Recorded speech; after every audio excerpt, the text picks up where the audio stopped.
Misa de rito ordinario. Primer domingo de Cuaresma. Ciclo A, 13 de marzo de 2011. Lecturas de la Misa. Primera lectura, tomada del libro del Génesis, capítulo 2, versículos 7 al 9 y capítulo 3, versículos 1 al 7. Creación y pecado de los primeros padres. Segunda lectura, tomada de la carta del apóstol San Pablo a los Romanos, capítulo 5, versículos 12 al 19. Si creció el pecado, más abundante fue la gracia. Tercera lectura. Lectura del Santo Evangelio según San Mateo, capítulo 4, versículos 1 al 11. En aquel tiempo, Jesús fue llevado al desierto por el Espíritu para ser tentado por el diablo. Y después de ayunar 40 días con sus 40 noches, al final sintió hambre. Y el tentador se le acercó y le dijo: si eres hijo de Dios, di que estas piedras se conviertan en pan.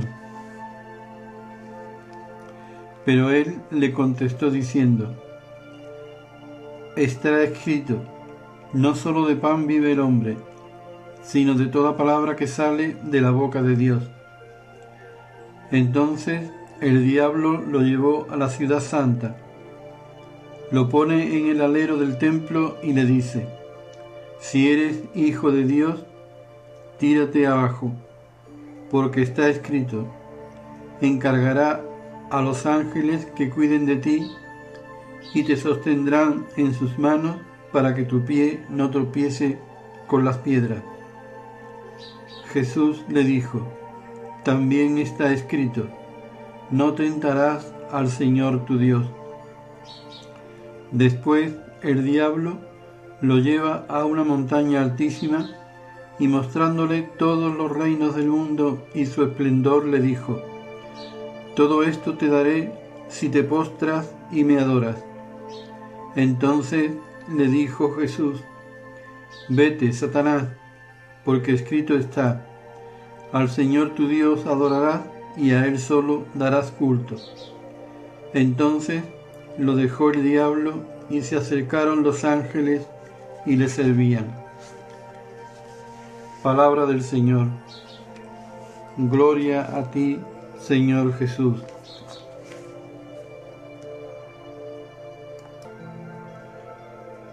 La Cuaresma, que se inició el miércoles de ceniza, es el segundo tiempo fuerte del año.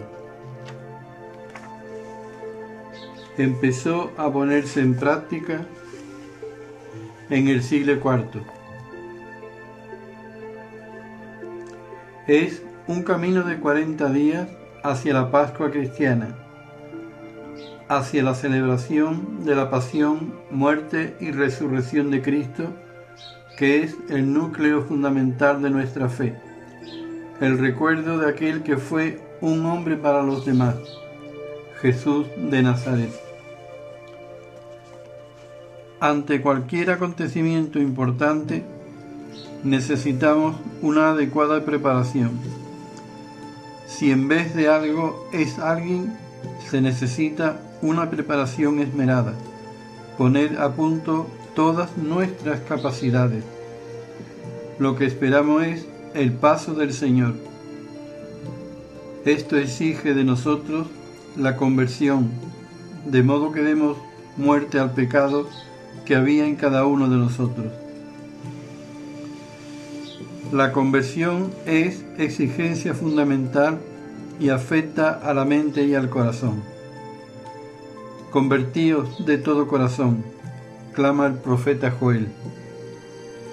No basta llorar y suplicar, sino que se impone rasgar el corazón, es decir, cambiar de sentimientos, de modo de pensar y de actuar, hasta que crucifiquemos nuestra vida vieja de pecado, teniendo presente que sin muerte no hay resurrección. Convertirse es seguir a Cristo cada día, es revestirse de Él, unirse a Él, compenetrarse con Él. En una palabra, cristificarse o ser otros Cristos, como lo fuera el incomparable Francisco de Asís y tantos hombres de Dios. Fácilmente podemos comprender que para conseguir una conversión tan radical no la podemos alcanzar con nuestro simple esfuerzo. Si nos empeñamos solos, no terminaremos nunca. La conversión no se conquista, se regala.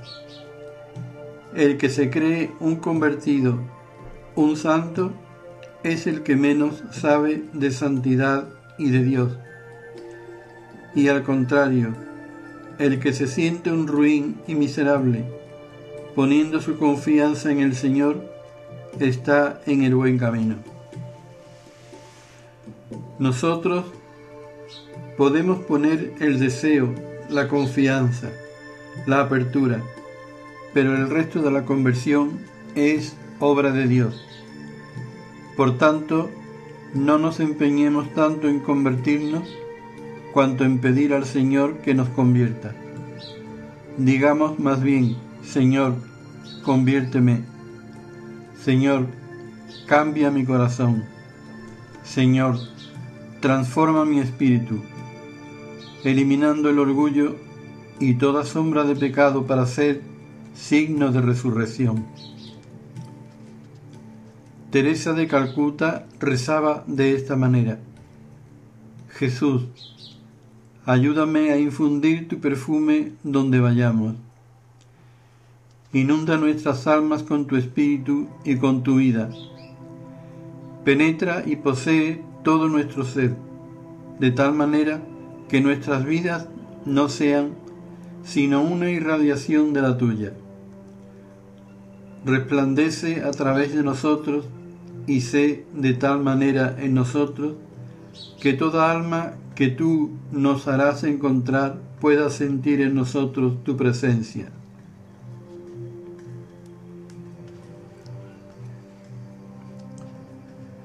Este mundo está lleno de reformadores que no han empezado a reformarse a sí mismos. Cultivemos nuestro jardín. El día que nuestro jardín mejore, ya habrá empezado a mejorar el mundo. Esto es posible cuando intensificamos la oración en la cual el Señor nos recuerda lo que debemos hacer con respecto a Él, a nuestros prójimos y a nosotros mismos. Si la oración es verdadera, tiene una gran capacidad transformadora. ¿Cómo cambian mis ideas cuando las rezo?, decía Bernanos. A la luz de la oración, nuestras ideas pueden cambiar radicalmente. Y la idea lleva al acto, afirma la filosofía. Por tanto, también cambiarían nuestras actuaciones. Hay que colocar la oración en el centro de nuestra vida siempre, pero sobre todo en Cuaresma, si verdaderamente queremos crecer en santidad de vida. Siempre, pero sobre todo en Cuaresma, si verdaderamente queremos crecer en santidad de vida. La oración nos ayuda a comprender que solamente una cosa es necesaria: Dios. Solo Dios basta, diría Santa Teresa de Ávila. Hoy hemos escuchado estas palabras de Jesús: no solo de pan vive el hombre, sino de toda palabra que sale de la boca de Dios. ¿Cómo chocan estas palabras con la indiferencia de muchos cristianos practicantes ante el don de la palabra, que ni se preocupan de leerla, ni comprenderla, ni vivirla, ni gustarla? La palabra es don y tarea. Si nosotros queremos verdaderamente cambiar, no podemos prescindir de la misma. Por lo mismo, en este tiempo de gracia, tenemos que intensificar su lectura. Es un compromiso que hay que adquirir. Entonces, ¿por qué no dedicar un tiempo especial a la lectura, reflexión y oración de la palabra de Dios? En Cuaresma, cualquiera que se precie de ser verdaderamente cristiano debe tener presente que si quiere crecer en la fe, esperanza y caridad, es imprescindible la frecuencia de los sacramentos. La Eucaristía y el sacramento de la reconciliación deben tener un puesto de privilegio. No en vano se nos dice reiteradamente por el magisterio de la Iglesia que la Eucaristía es el centro y culmen de la vida cristiana. El sacramento de la reconciliación, penitencia o popularmente denominada confesión, debe recuperar la importancia que siempre ha tenido a la hora de expresar nuestro pecado y nuestra voluntad de conversión. Lástima que el sacramento de la terapia de la misericordia de Dios para con nosotros esté tan relegado u olvidado. La conversión que se nos pide en este tiempo ha de tener una expresión sacramental.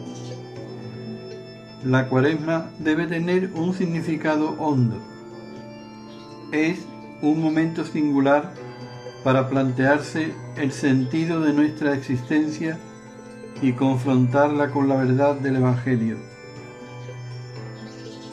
Preguntas como esta todos debiéramos hacérnoslas.